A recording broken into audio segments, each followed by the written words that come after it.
Hey everybody, welcome back. It's Mr. G again. Today what we're going to do is we're going to do another experiment for Experiments in Basic Circuits Theory and Application from David M. Buchla. And what we're going to be doing is we're going to be doing lab number 13, the Wheatstone Bridge. So previously we've discussed the theory behind a Wheatstone Bridge. We know that there's a balanced and unbalanced bridge. And what we're going to be doing today is an experiment testing that theory of balanced versus unbalanced and how it all equates to Thevenin's equivalent circuit of the Wheatstone Bridge. So if you're not familiar with Thevenin's theorems, we did a lab number 12 in a previous video on Thevenin's equivalent circuit. So have another look at that if you can't remember or if you have missed it the first time. So what we need is one 470 ohm resistor, 1K resistor, 1.2K resistor, and a 2.2K resistor. And we also need a 10K pot for this experiment. So first thing we need to do is we need to measure those resistances. And we're going to enter them into our table here. So I've got the meter all set up, and we're going to grab the first one, R1, which is 1.2K, which should be this one right here. So we set up for resistance, 1.18K.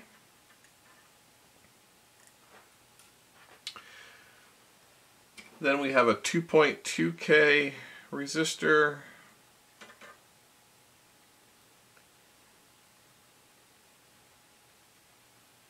measuring at 2.17K. We have a 1K resistor,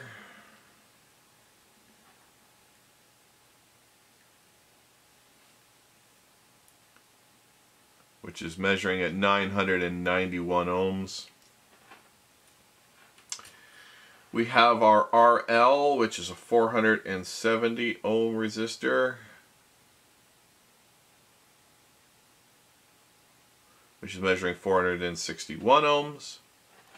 And then we have a 10K pot, and we are to set it for its maximum value. So the maximum value is going to be 9.96K.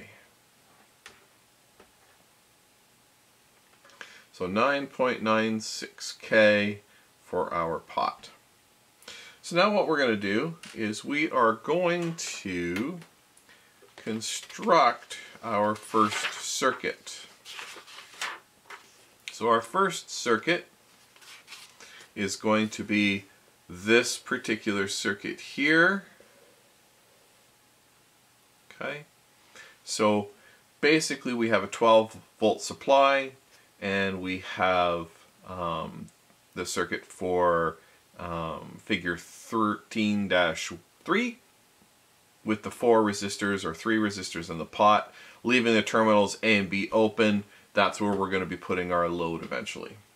So what we're going to do is I am going to try my best to build this circuit as close to the picture as possible so that we have an idea of how things are actually looking. So we're going to take a red wire, and I'm going to use this upper rail as my positive line.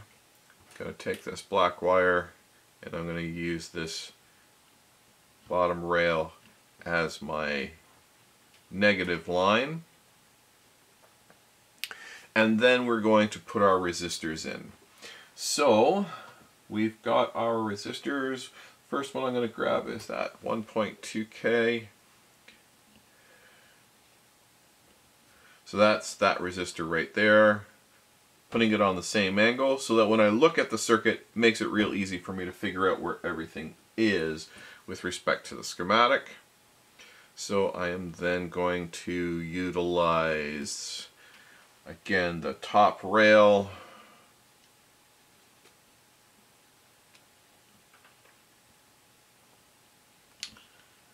that resistor is that one. Then I've got this 2.2K, which is this one. So it's going to go like this, and it's going to go down to that bottom rail.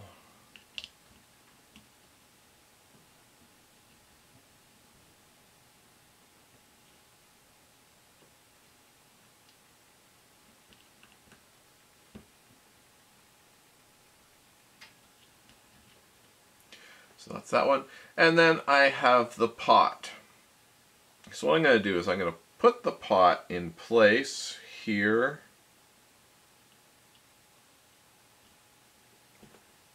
And then I'm just going to use some jumper leads. So I want to figure out exactly which side of the pot I'm using. So the lab says to set the pot to the maximum value of 10K to start with. So I just want to make sure that I've got that set. There we go. So the pot is now set for 10K. So I'm going to connect this end up here, and I'm going to connect this end down here. So here is my basic Wheatstone bridge: resistor R1, R2, R3, and R4. So I want to take a look at, see what we can do here. So what I'm going to do is I am going to take this point right here. This is point B. And then I'm going to go on to this side over here. And this is point A. Okay, so what I'm going to be doing is measuring some voltages. So I just want to make it nice and easy for me to do. So I've got some points right here. So this is going to be point A, this is going to be point B. So that's point A is in between resistors 1 and 2, and point B is in between resistors 3 and 4. So construct the Wheatstone bridge. Compute, so this is up to you, the Thevenin's resistance for the bridge. Enter the value in the table 13-2. So you are going to do the computed values. I, again, will do the measured values for you. So then, once you compute, we will then replace VS with a short to measure our Thevenin. So what we're going to do is, here's where the supply would normally be, so I'm just going to short that out right now. So what I've done is I've shorted out my supply. So from A to B, looking back in, will be Thevenin's equivalent resistance. So I'm going to measure that. So Thevenin's equivalent resistance is 1.68 K. 1.767 kilo ohms. So I've got my Thevenin equivalent resistance from point A to B in this particular point. Now it says compute Thevenin's voltage. So again, that is up to you. Enter the value in table 13-2. Now we're going to measure the value. So again, what I'm going to be doing is I'm going to be measuring that A to B terminal. So I need to connect my power supply and set my meter to measure voltage. So the power supply has been set to 12 volts.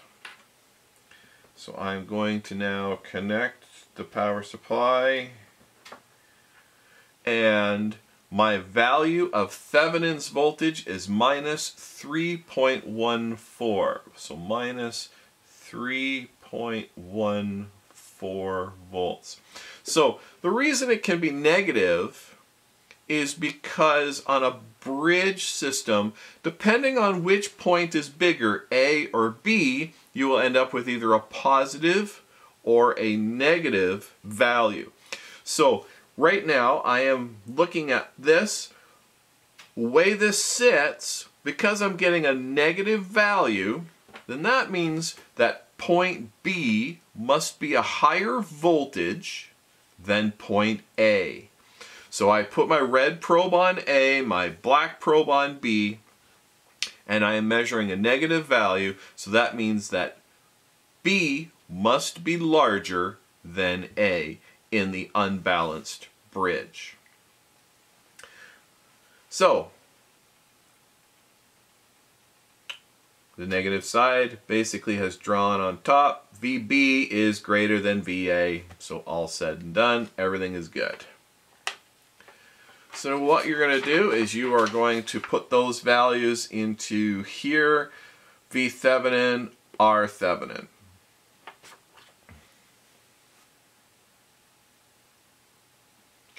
So now what we're going to do is you're going to put in the load. So you're going to draw in the load between A and B.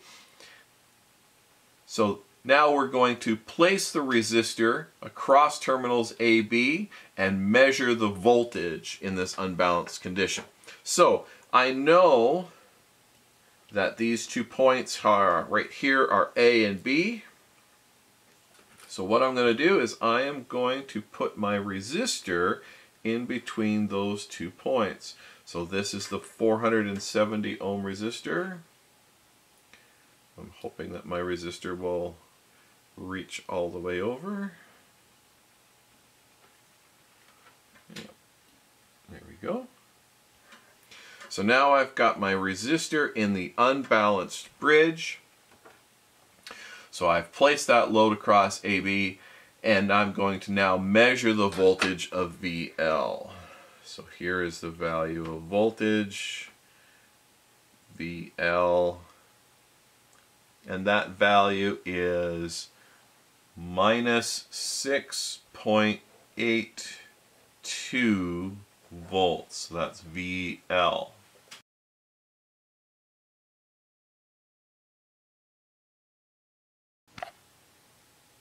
Alrighty, so here's what we're going to do now. We have our unbalanced load, so our unbalanced bridge, and now what we're going to do is we are going to balance this bridge.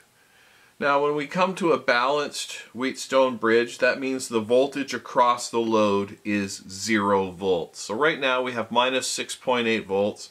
That is